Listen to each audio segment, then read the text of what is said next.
फैसला जब हो जाता है तो गलत फैसला हो सकता है, लेकिन गलत फैसले के बाद एक गलत फैसला, उसका एक तसलसल से होना, फैसले कभी बांझ नहीं होते।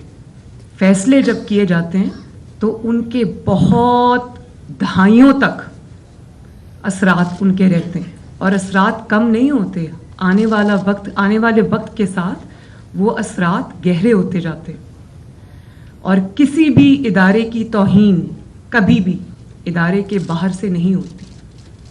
इदारे की तौहीन इदारे के अंदर से होती। अदलिया की तौहीन अगर कोई करता है तो मुतनाज़े फैसले करते हैं, इंसान नहीं करते। मैं अभी पूरा ऐसे लिख के दे सकती हूँ, पूरा मुकदमा लिख के दे सकती हूँ अदलिया की तारीफ में, लेकिन एक गलत फैसला उस सारे मुकदमे को उड़ा के रख देगा।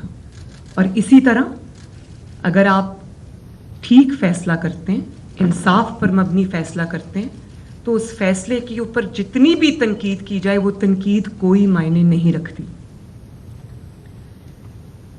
जो हकायक आज मैं कौम के सामने रखने चाहती हूँ वो अभी रीसेंट डेज में, अभी चंद दिनों पहले जो फैसले हुए, उसने मेरे दिल में, दिमाग में, मेरी यादाश्त, वो सब चीज़ें जो हैं वो वापस आ गई।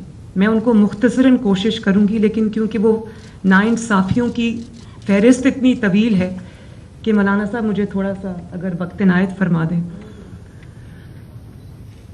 पिछले दिनों आपने देखा कि हमजा शहबाज शरीफ साहब का इलेक्शन हुआ, वो जीत गए।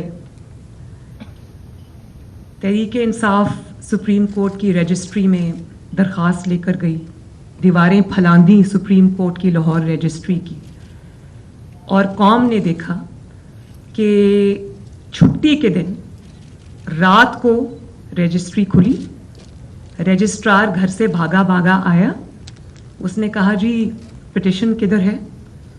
तो तहरीक इंसाफ के लोगों ने कहा कि पिटिशन तो अभी तैयार नहीं हुई। तो पिटिशन उसने कहा हम यहाँ बैठे हैं, आप पिटिशन तैयार करें। ये कभी किसी मुकदमे में हुआ? लोगों की पिटिशन्स जाती हैं इंसाफ के लिए, वो पिटिशन्स लगती ही नहीं, इंतज़ार में कई हफ्ते महीने गुजर जाते हैं। अब मैं उसकी तफसील में जाऊंगी तो वो एक बहुत लंबी लिस्ट है।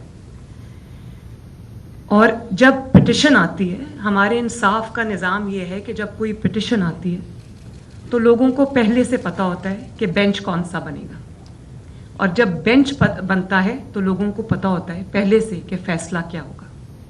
ये है इस वक्त हमारे मुल्क में इंसाफ की हकीकत।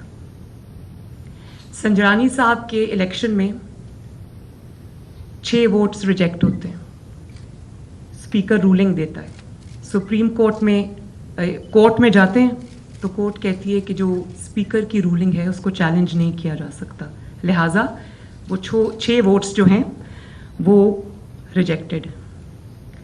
अब आप आ जाएं पंजाब असेंबली की तरफ। वहाँ पर स्पीकर ने रूलिंग दी कि चौधरी शुजात हुसैन साहब जो पार्टी के सरबराह हैं, उनकी मर्ज़ी के ख़िलाफ़ जिन्होंने वोट दिए हैं वो काउंट नहीं होंगे। तो सुप्रीम कोर्ट ने उनको बुलाकर कटहरे में खड़ा किया, हालांकि वो भी डिप्टी स्पीकर की रूलिंग थी, उसको खड़ा किया। कासिम सूरी साहब को क्यों नहीं बुलाया गया सुप्रीम कोर्ट में, जबकि सुप्रीम कोर्ट ने कहा कि आइन टूटा है? क्यों उनको नहीं बुलाया गया?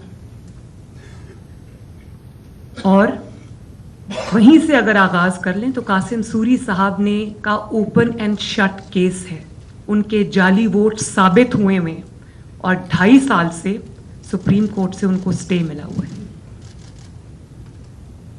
और प्राइम मिनिस्टर को प्रेसिडेंट साहब भी इन्वॉल्व थे, कासिम सूरी साहब भी इन्वॉल्व थे, किसी कोर्ट ने उनको नहीं बुलाया। प्राइम मिनिस्टर को तो शहबाज शरीफ साहब जब से प्राइम मिनिस्टर बने अक्सर कोर्ट में देखे जाते हैं, उसकी